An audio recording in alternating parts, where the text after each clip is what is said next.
across the boy up to it. I've seen the something in the paper there a few months ago. Not that I know of. Yeah. Not that I know.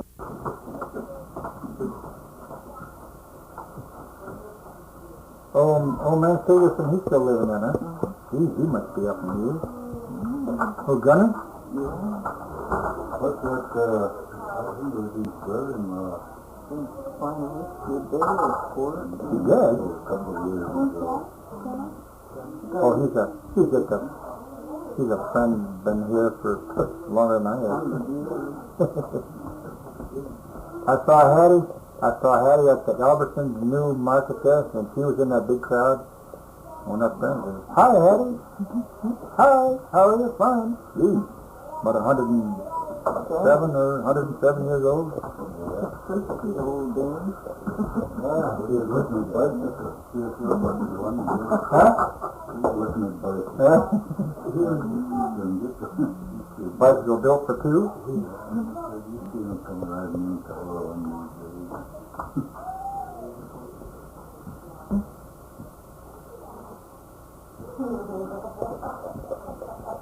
We're going to have a documentary on it was made by a group from London, England. I forgot about Chicken Lily. What is your conversation of your childhood, some of the changes in the community over the years?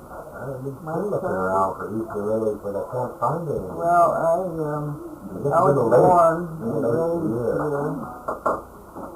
and lived with my grandparents, Mr. Charlie and his wife, Carol. And at that time, there was quite a few families that lived. I don't remember who they were, but people. And my grandparents taught Indian to me, and I understood it. But after they died, I just our language died too. How many people do you think were here when you were little? What? About how many people did you say were on the reservation? At one time, I think there was at least 80 different people. How many is there now? 26, I think there's just left, that live right on the reservation and near. Have all of us moved out to the cities, or? Yes, most of them when they went to different reservations. And our people mostly live in the city. Just no work for them here. I had to move to different cities.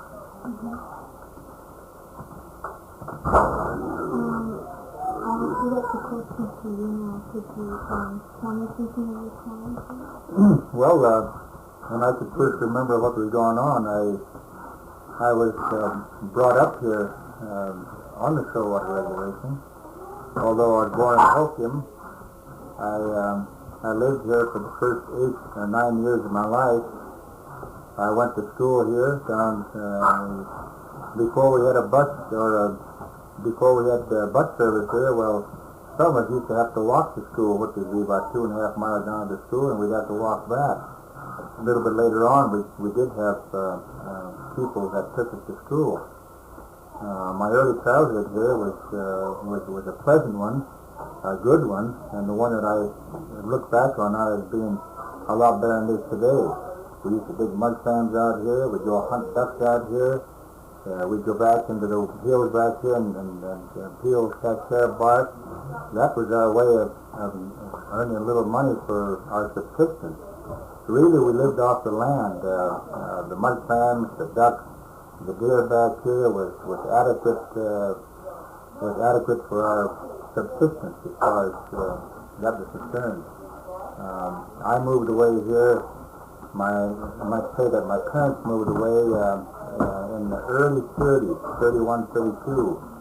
We moved to the Quinault Reservation where we reside today, but I do have strong feelings and strong ties with the Chehalis family on this Shoalwater Reservation, and anything I could do here now to enhance the growth of the reservation, I'm more than willing to do so. And again, I might say that the early experience in the Shoalwater was possibly the most pleasant experience of my whole life. Did you go to a public school? Yes, we did. We went to public school down at Copeland. I remember the first teacher I had too. Her name was Mrs. Waite. So that's been a long time ago. That's been 49 years ago. Did you all grow up together? Do you remember? We all the family was there together. We mingled with the whites, just like there was no difference between the whites and the Indians years ago as far as going into the school. There was no friction amongst the Indians and the whites. In fact, we didn't even know what the word white and Indian meant. We all thought we were from the same tribe, I guess. Okay, I'll do it the question for you now. Could you tell us something about childhood that you remember? Well, I really don't know too much. Some of the earliest things I do remember it all is when we go in a big old house and I see my grandfather getting coal and lanterns and penny sacks ready and taking off his shoes so he could sit and they had a stream out here. Away probably a mile and a half back there. And I'd seen him giving his coal on the light. I'd start to hide, but I'd never get away with it. He'd always find me. I'd have to go and pass the lantern and penny sacks on and put his fish in there. That's good and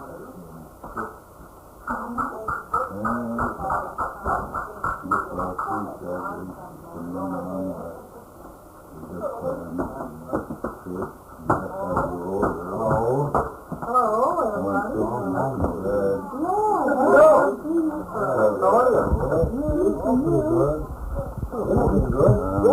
until I got to be about 19 or 20. Then I left home. I went to work in welding camp, and I've been working camp ever since. Till I retired 4 years ago. And that's about all it. What do the men do for a living now? Like the men who are living on the reservation? What? What do the men do for a living that are in the There's more work in camp, logging camp. A lot of them cut stakes. Some of them truck drivers. I do just about anything anybody else does. But there is to do.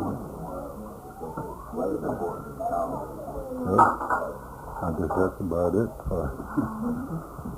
Alrighty. Thank you.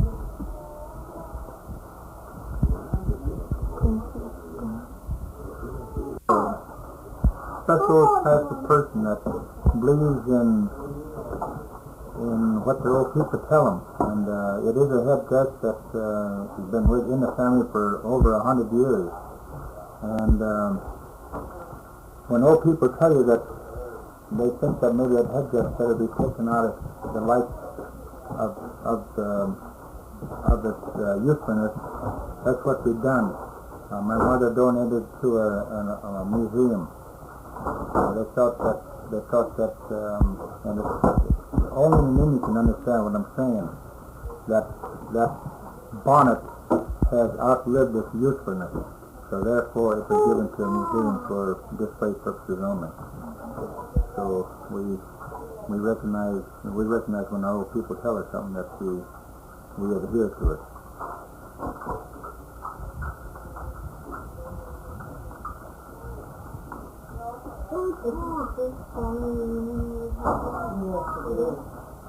But we hope to make it an annual.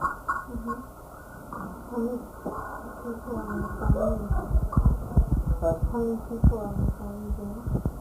Well, there's only two of the original Chehalis. They have two girls, daughters of George Chehalis. But we haven't made a count of the descendants yet. Boy, there's plenty of them. But there's no, like Sonny said, there's hardly any more Chehalis, original Chehalis. The Chehalis name is practically extinct.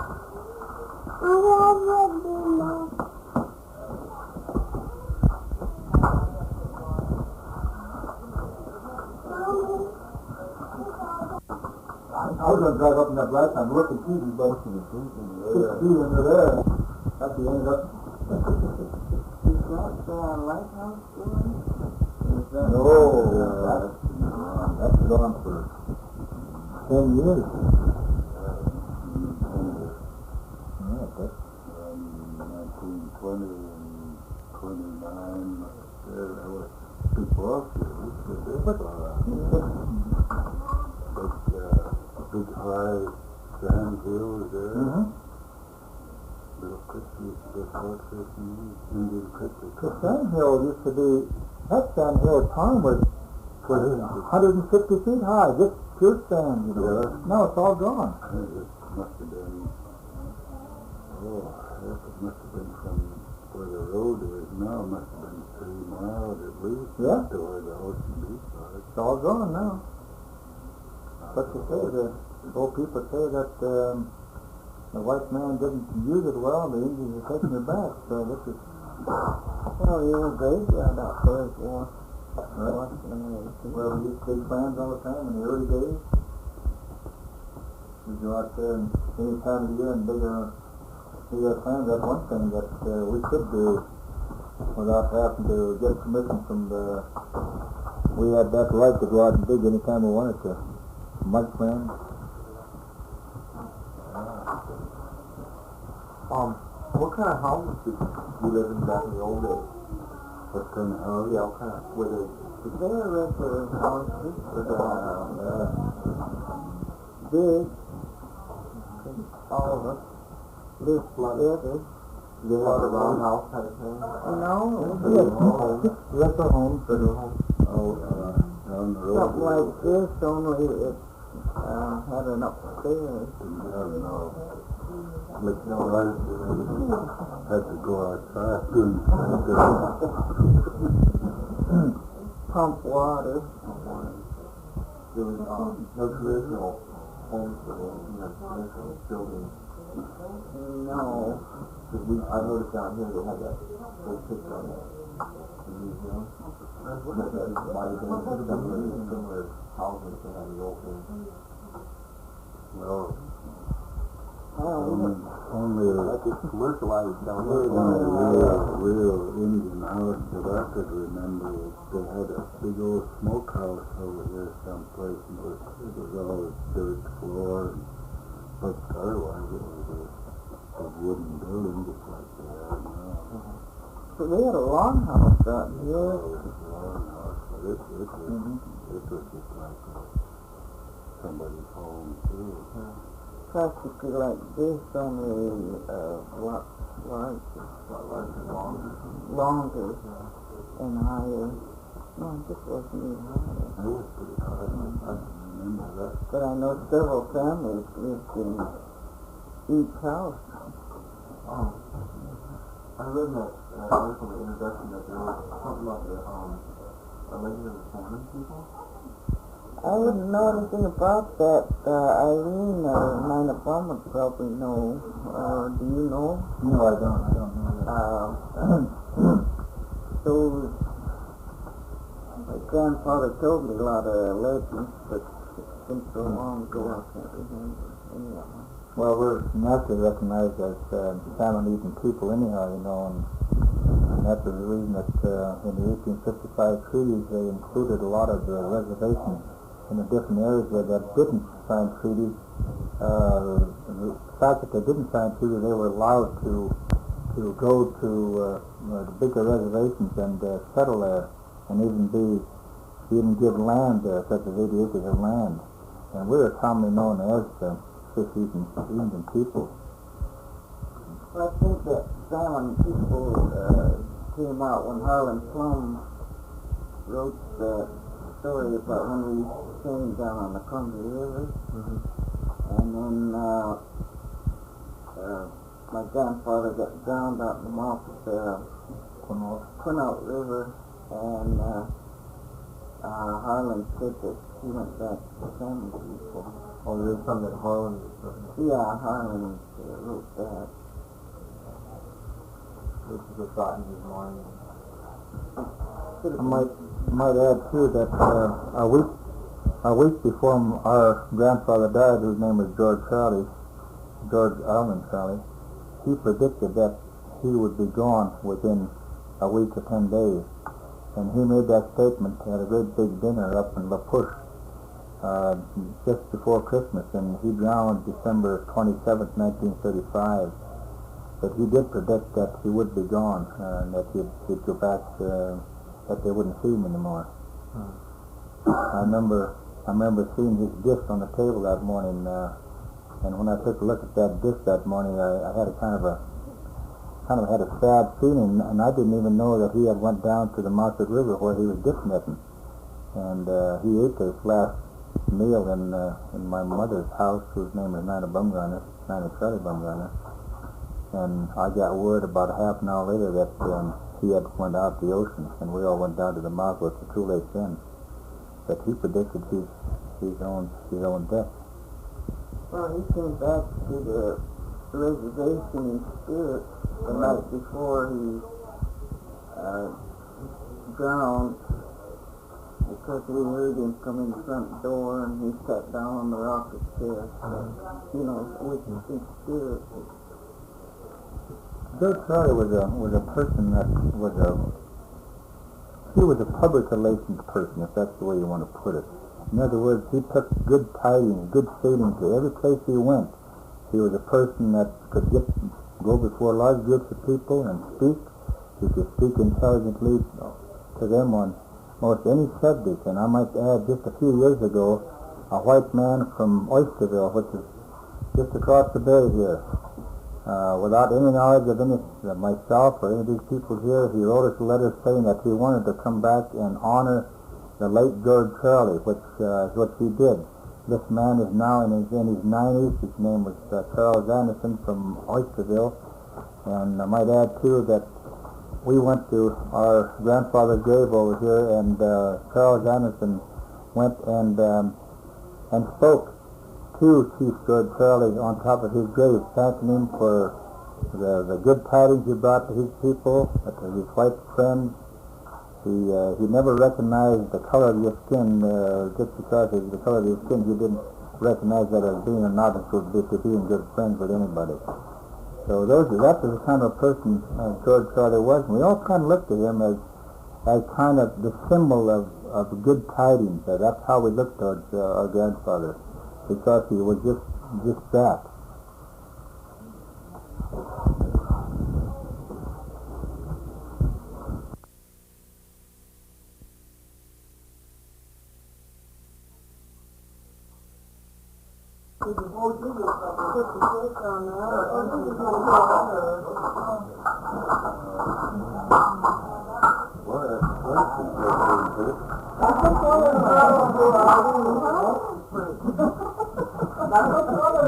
I got them all mixed up. This is Angela, and that's my daughter Melody, and that's Adina.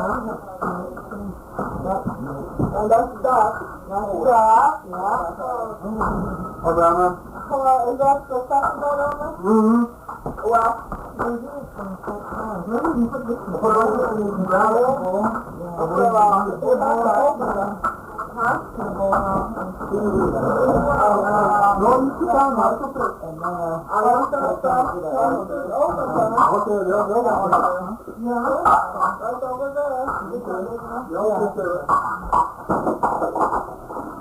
I'll tell him. No, I can do it. No, that's still. Okay, who's willing to work?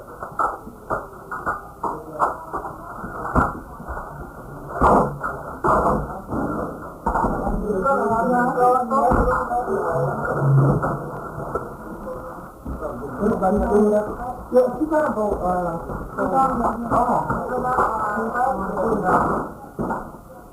You didn't sign the right book. okay.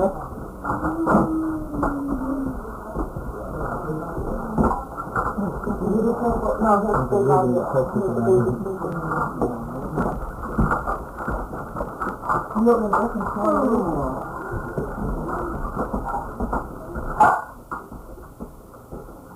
And put your eggs down too. Oh well.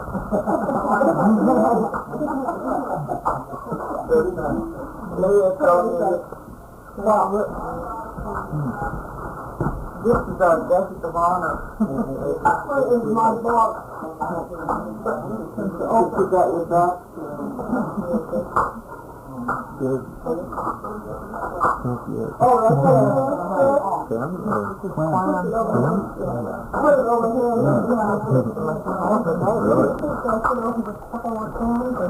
This one over here. I want to say a big bowl. I don't know how that's Gordon. Say my Gordon. I just have to say Gordon.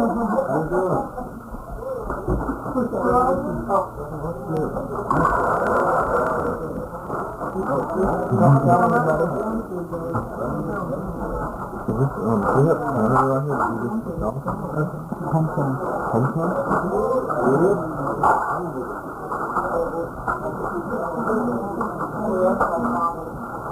Okay. These are kind of right off the shore here.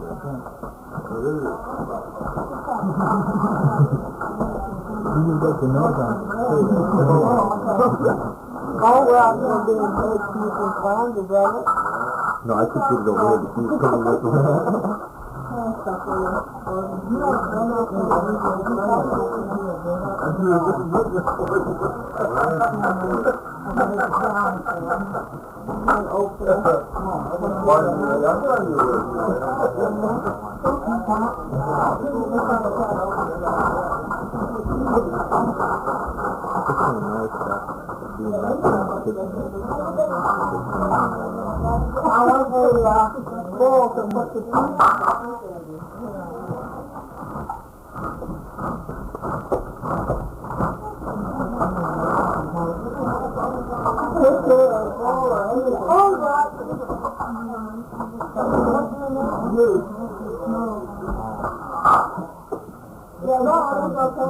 Oh no, that's too small. There's a picture of it.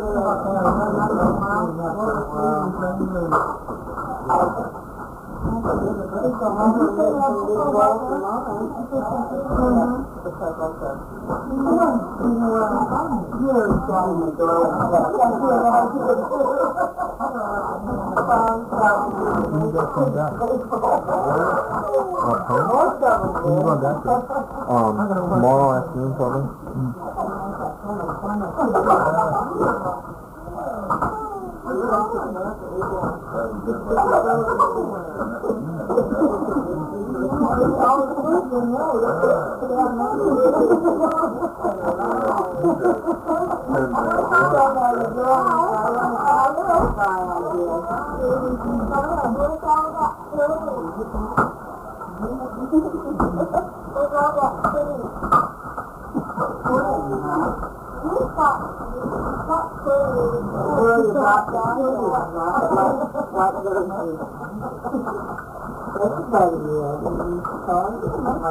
Like never little person, eh?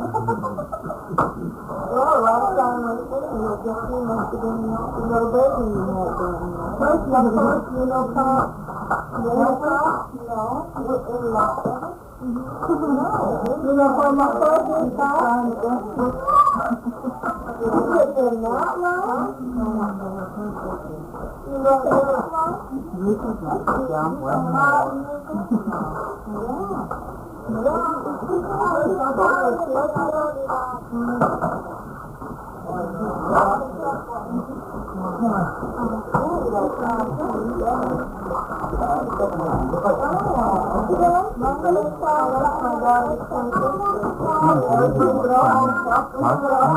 about 10 minutes. When you were about 10 minutes. Am I running out to? What work is this? I got people that came down from Seattle. Taking dinner for them.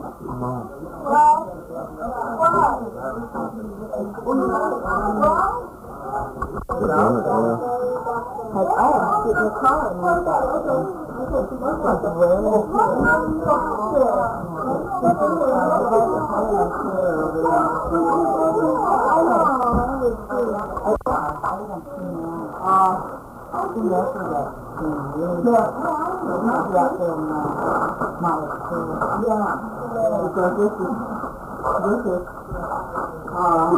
luxury quite for let's see, is it for men or for women? What would be the we all have this on our side and we have a luxury quite. Oh really? Oh, woman. When she put what we have. Just two knuckles? Like this, okay? But divide the place divide the place up. Get the men's place on one side and bring me cup of fries. You know me, I don't know that. Why not others? She went down. And then all of them we said we don't know what kind of.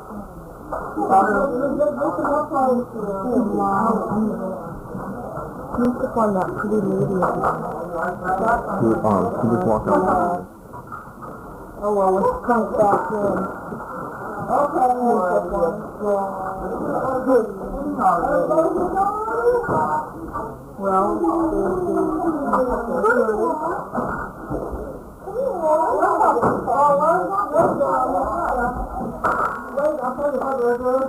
They will take and we'll write the names and those are names. Okay.